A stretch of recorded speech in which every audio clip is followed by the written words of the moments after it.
If you want to learn the 7 most important business skills behind some of the world's top performing entrepreneurs and business owners, well then, this video is for you. Let's get to it.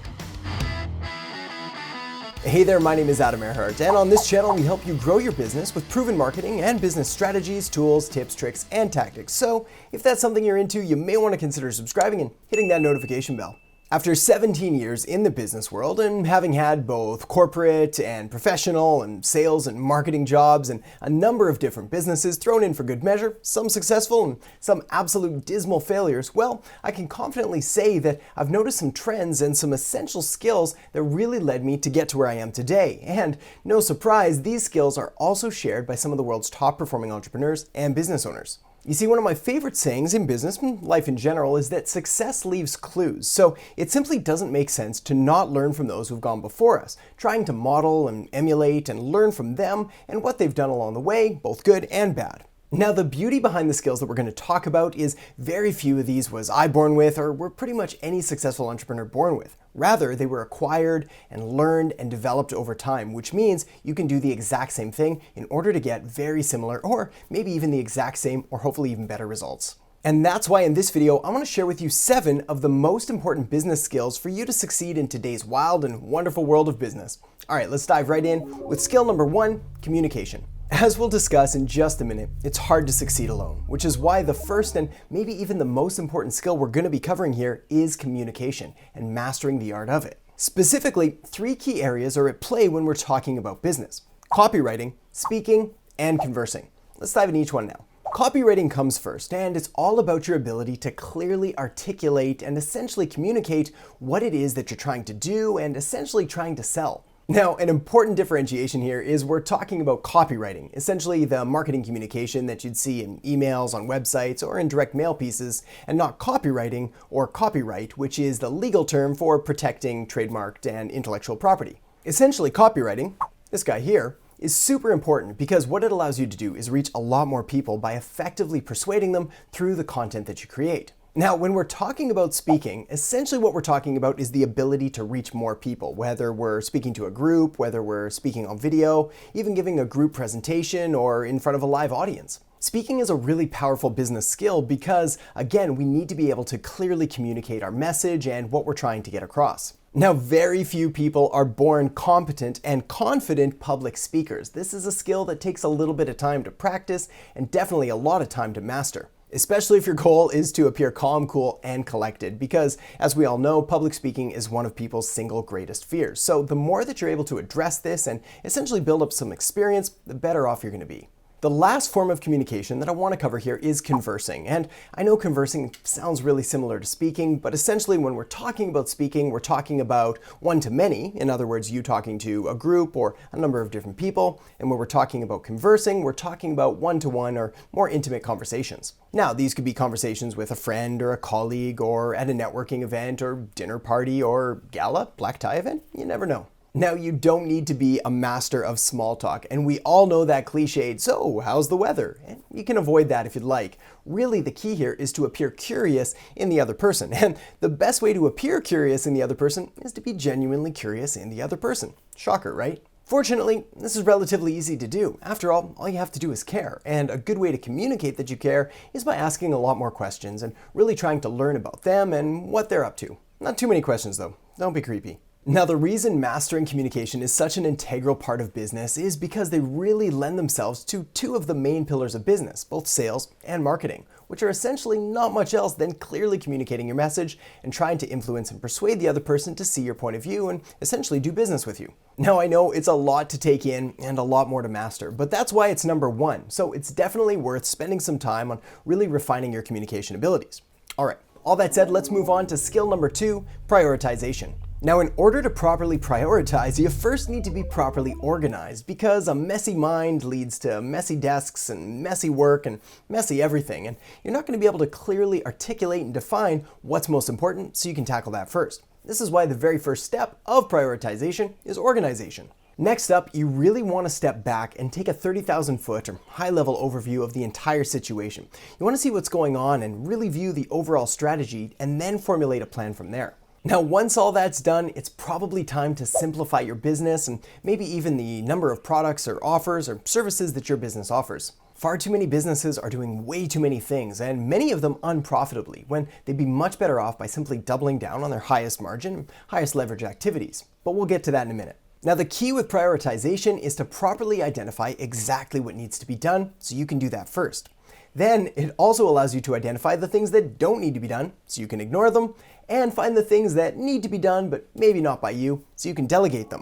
Which leads us to skill number 3, delegation. As we touched on briefly in skill number 1, nobody succeeds alone. And one of the biggest mistakes I see a lot of business owners and entrepreneurs make is trying to do absolutely everything themselves. A lot of this stems from perfectionism and the inability to let go. Trust me, I get it. I'm a perfectionist myself, but it wasn't until I started letting go that my business truly started to grow and reach that next level. I knew that I simply couldn't do everything alone, not with only 24 hours in a day and 7 days in a week. I was going to need some help. Now, the key here, much like prioritization, is to 80-20 everything, or apply the Pareto's principle, essentially identifying the 20% of things that you're amazing at and delegating the rest. Now, fortunately, thanks to the 80-20 principle, that 20% of things that you're amazing at is probably going to be responsible for 80% of the results, if not more. Especially if you stay true to yourself and really understand your unique ability or special zone of genius. See, we all have 1 or 2 areas that we're just absolutely amazing at, and then a whole slew of areas that we're not so good at. You want to identify the areas that you're not good at, don't enjoy doing, and really don't progress your business, and delegate them as quickly as possible. Now, proper delegation is obviously all about building a team, but this doesn't mean going out and hiring a ton of in-house employees. It could simply mean outsourcing some simple admin tasks, or maybe hiring a contractor to take some of the work off your plate. Start small and build from there. I think you'll find it's very addictive over time, and you're going to become infinitely more productive the more that you scale up and the more you outsource and delegate.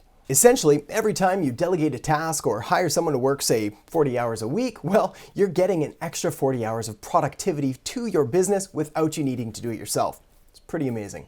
All right, moving right along to skill number 4, which is having an action-based identity, opposed to a results-based identity. Here's the deal. If you've been in business for any length of time, then you know that you're going to win some and you're going to lose some. The key is to not tie your identity directly to the results that you're achieving, but rather to the process or the actions that you take in order to get there. The entrepreneurs and business owners that get ahead in the long run are the ones that have learned not to associate failures with being a failure themselves. And the same thing goes for their successes, understanding that failure isn't fatal and success isn't permanent. So every time they get a success, they celebrate and enjoy it, of course, but they understand that they have to keep working and progressing towards their goal. To paraphrase Earl Nightingale, they understand that success is a journey and the progressive realization of a worthy goal. It's that progressive realization, constant action, that really leads to their success. The takeaway point here is to base your identity on what you do on a day-to-day basis, and the actions that you take, rather than the outcome, which may contain some variables and some elements that are a bit outside your control. But the things you do on a day-to-day basis and the actions that you take, well, most of them are directly in your control, which is why it's so important to form that action-based identity. You're successful because you act successful and do successful things. That's the point. All right, moving right along to skill number 5, which is empathy and understanding. Now, some people are naturally more inclined to be empathetic and understanding than others, but this does not mean that you can't learn and develop this incredibly valuable business skill. And as we've touched on numerous times already, no one succeeds alone, which means you're going to need other people on your journey and on your rise to the top. So it's going to be a lot easier and a lot more enjoyable if you learn to develop that empathy and understanding so you can really form meaningful connections with other people. Now, if there's a word that I could suggest to you here to help you further and deepen your level of empathy and understanding, that word would be curiosity, because there's no greater way than to develop empathy and understanding than to be genuinely curious and interested in the other person that you're trying to talk to. As the saying goes, before you judge someone, walk a mile in their shoes. And that's not just so you're a mile away and have their shoes, but rather so you can really understand where they're coming from, what they've been through, and really try to listen and understand about them, about their pains and problems and frustrations, and really just lend an ear, and the better you understand them, the better off you're going to be in business. You see, people don't buy when they understand, but rather when they feel understood. And empathy, understanding, and really listening and feeling cared for, well, those are at an all-time low in the customer viewpoint, especially when it comes to bigger businesses today. So if you're able to develop and essentially hone these skills, you're really going to stand out in the crowd. Now here's the kicker. You really can't fake this. So the best way to seem like you actually care about people is to really care about them. And if you don't, you may be in the wrong business. Alright, moving right along to skill number 6, energy conservation. And I'm not talking about turning off the lights and making sure the air conditioning's set on low when you leave the house. Rather, I'm talking about the ability to protect yourself in order to be able to deliver the absolute best business performance possible. You see, when you're flying on a plane, there's a reason that they tell you to put on your own oxygen mask before assisting someone else in the event of a depressurization. This is because if you pass out first, you're not really any good to anyone else. We call this protecting the mothership because if you're tired, sick, beat down, or simply burned out, well, all the skills in the world aren't going to really help you perform your best. Fortunately, there are some pretty simple things you can do in order to operate at peak efficiency. The first of these is avoiding the negative. We're talking about people like time vampires. You know the ones I'm talking about, the ones that stop by and chat endlessly, really seem to have absolutely nothing to do other than waste your time. You obviously want to avoid these. The same goes for negative people. Again, you know what I'm talking about. The people that gossip and always complain and really criticize and essentially just bring down the energy in the room.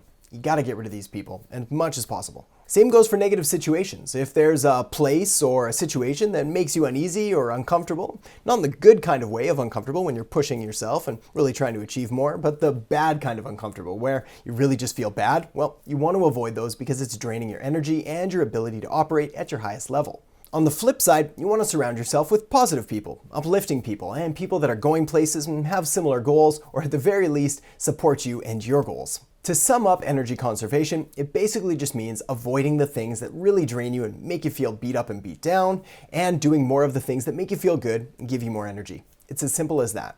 And all successful people know this. Alright, and moving on to skill number 7, being responsive, not reactive. One of the most common and damaging themes in business is seeing the entrepreneur or business owner who runs from crisis to crisis, putting out fire after fire and really never getting any positive, solid work done. They seem to live in this constant state of chaos, constantly reacting to things and putting out fires rather than slowing down, taking a deep breath, and responding to things in order to correct them now and maybe even forever. Now, I appreciate if you're living in a reactive state, this might seem like a bit of a stretch. It's going to be hard to kind of wrap your head around and really see how you could implement this yourself, but I assure you it is possible. So here's a few quick tips to really help move you in the right direction, away from reactive and towards responsive. The very first thing you need to do is ensure you have systems and standard operating procedures in place. This can help to eliminate a lot of the headaches and a lot of the recurring things that kind of seem to come up again and again and again. Well, handle them once, put a system in place, and you should never have to deal with it again.